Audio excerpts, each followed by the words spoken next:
근데 3절을 보면 율법이 연약하여 할 수 없는 것을 하나님이 하시기 위해 그분을 육체로 보내셨다 그러거든요. 그러면 율법이 연약해서 할 수 없었다고 하는데 율법이 하려고 했던 거는 뭐예요 그러면? 로마서 3장하고 5장에서 우리 배웠잖아요. 죄를 죄로 드러내기 위해서 율법이 우리에게 주어졌다 그러잖아요. 생각해보세요. 아브라함도 율법이 있었어요 없었어요? 성문화된 건 없었지만 하나님이 내리신 말씀이 있었다니까요. 보세요. 하나님이 너 세 번째 재물 준비해, 셋째 것으로 준비해 그랬더니 아브라함이 덜렁 3년 된 걸 갖고 오더니 반으로 바탈 짝 쪼개버렸어요.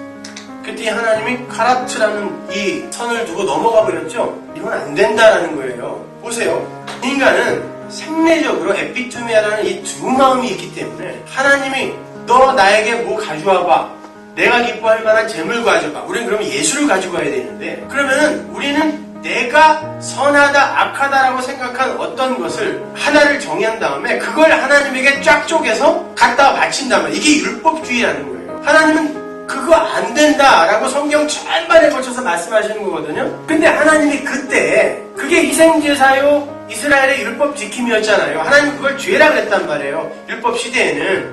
근데 모세가 오기 전에, 율법이 오기 전에는 하나님이 아브라함에게 그게 죄인데 야단을 안 치신다니까요. 죄가 있었잖아요. 그래서 로마서 5장 12절에 나오잖아요. 야, 율법이 있기 전에도 죄가 있었다. 당연하죠. 율법이 뭐예요? 우리의 그 에피투미아 두 마음이 뭔지를 글로 써서 설명해 준 게 율법이잖아요. 그래서 율법이 있기 전에는 니들의 양심, 그 마음이 율법이었다라고 이야기하는 거예요. 그게 뭔지, 그게 왜 죄인지를 설명하기 위해 써준 게 율법이잖아요. 그러니까 율법이 있기 전에도 죄가 있었죠. 그런데 율법이 주어지기 전에는 그걸 죄로 여기지 않는데요. 왜? 하나님이 아브라함을 야단치지 않은 건, 하나님은 그가 그렇게 한 것을 야단치는 데 목적이 있었던 게 아니란 말이에요. 모든 인간이 그걸 그냥 당연한 거. 아니, 바울이 그러잖아요. 내가 율법이 탐심이 죄라고 얘기 안 했으면 내가 그 탐심이 죄인 줄을 진짜 모를 뻔했다 그러잖아요. 그러니까 모든 인간은 자기들이 선악 구조로 나누어서 이건 선한 거야, 이건 악한 거야 해서 선한 건 하고 악한 건 하지 말아야지라고 하는 이게 하나님 앞에 잘하는 거라고 생각한단 말이에요. 그래서 그걸 열심히 한단 말이에요. 그게 인간들의 두 마음이란 말입니다. 그런데 하나님은 그게 죄야 라고 가르쳐줘야 돼요. 그래서 아브라함이 그걸 대표로 보여준 거예요. 모든 인간은 다 이렇게 하게 되어 있다는 것이죠. 그러면 하나님이 그게 죄다 라고 가르쳐주기 위해서는 성문화된 율법이 필요하잖아요. 그래서 율법을 주셨어요. 그리고는 내가 아브라함에게 야단치지 않은 거 그거 있지? 그거 봐. 율법으로 주었잖아 이제. 그게 사실은 죄였어 라고 가르쳐준 거란 말이에요. 그러니까 하나님은 그게 나쁜 거야, 그러니까 죽여버릴 거야가 아니라, 사실 나는 아브라함이 그렇게 재물을 둘로 쫙 쪼개서 그 에피투미아의 두 마음을 내 앞에서 내놓았을 때도 나는 그걸 나무라기보다는 아브라함을 차근차근 가르쳐서 결국 모리아산에 세워버렸잖아. 마찬가지야. 너희들에게도 내가 이 율법으로 그 죄가, 너희 마음, 그게 뭔지를 차근차근 가르쳐서 모리아산에 세워서 너희들 나나토스를 죽일 거야. 이거를 알면 그 죄가 우리에게 죄냐고요. 더 이상 아브라함에게 하나님이 죄를 안 물었잖아요. 근데 율법이 온 이후에는 그걸 죄라고 하면서 이거 하면 안 되라고 하셨단 말이에요. 근데 지금 우리가 그 율법에 의해서 그렇게 우리가 죄인임을 폭로당하는데, 하나님은 이 죄인임을 폭로당하는 나를 나무라려고 하는 게 아니라 나를 구원하기 위해 이 말씀 율법을 주신 거란 말이에요. 그걸 깨달았을 때 내가 죄와 무슨 상관이 있냐 이거예요. 그걸 구원이라고 하고 그걸 용서라고 한다니까. 우리의 죄의 몸이 멸해진단 말이에요. 육신은 멸해진단 말이에요.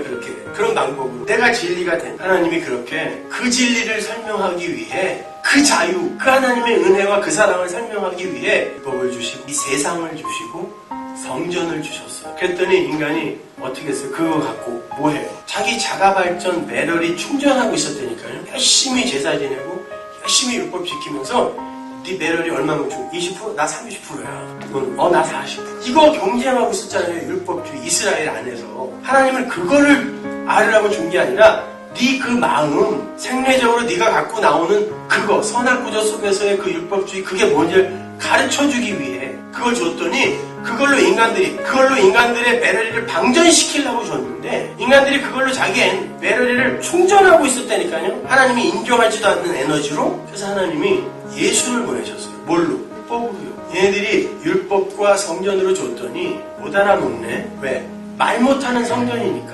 그러면 말하는 율법, 말하는 성전, 네가 내려가서 그 역할을 다시 해라.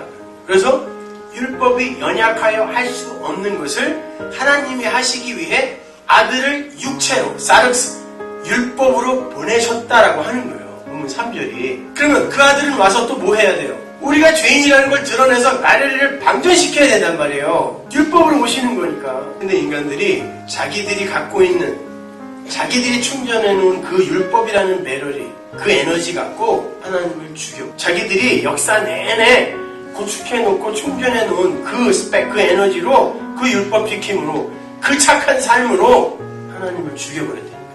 그래서 인간들은 이제 확실하게 그들의 율법 지킴, 유대주의가, 율법주의가, 바리새인이, 제사장이 예수님 죽였잖아요. 하나님 죽였잖아요. 그죠? 그러니까 인간들의 그 율법 지킴은 자가발전기 충전 행위가 아니라 하나님 살해 행위였다라는 게 폭로가 된 거잖아요. 그럼 예수님이 율법의 일을, 역할을 잘 하신 거네요? 그죠? 근데 보세요. 그러니까 예수님이 그렇게 죽으러 오신 거지. 예수님이 살아생전에 산으로 올라가 입을 열어 가라사대 율법은 이런 거야 라고 하면서 저 10계명 뒤에 5계명을 말로 설명해 주시죠. 율법이 내려와서 이게 사실은 이런 거야 라고 진리로 해설까지 해주는 거예요. 근데도 그들이 그걸 못 알아먹고 이 생명을 못 알아보고 죽여버리더라는 것입니다. 이게 인간 세상의 한계라는 거예요. 이것이. 절대 인간들은 그걸 못 알아보게 되어 있다니까요. 그래서 율법이 그러했던 것처럼, 성전이 그러했던 것처럼 예수님이 율법으로 오셔서, 성전으로 오셔서 그들을 완전한 죄인으로 확증해버리고 죽어버려. 니들의 수준이야 그것이. 그것이 니들의 정체야, 니들의 실체야. 너희들은 절대 생명을 포착할 수도 없어. 그럼 어떻게 해야 돼요? 내가 계시해줘야지. 네 수준으로 내려가서 그걸 뭐라 그래요? 신의 죽음이라고 그래요. 왜? 신은 피조물에게 포착되지 않을 때 신이라는 이름을 가져요. 근데 이 신이 피조물에게 포착되기로 결정하고 내려와서 자기를 계시하면 이걸 신의 죽음이라고 그러고, 이걸 십자가로 그려준 것 뿐입니다. 너무 심파적으로 내 죄를 위해서 그분이 내려와서 사람이 되어서 죽으셨대, 이렇게만 알고 계시면 안 되는 거예요. 그건 내 밖의 십자가고 내 밖의 예수라니까.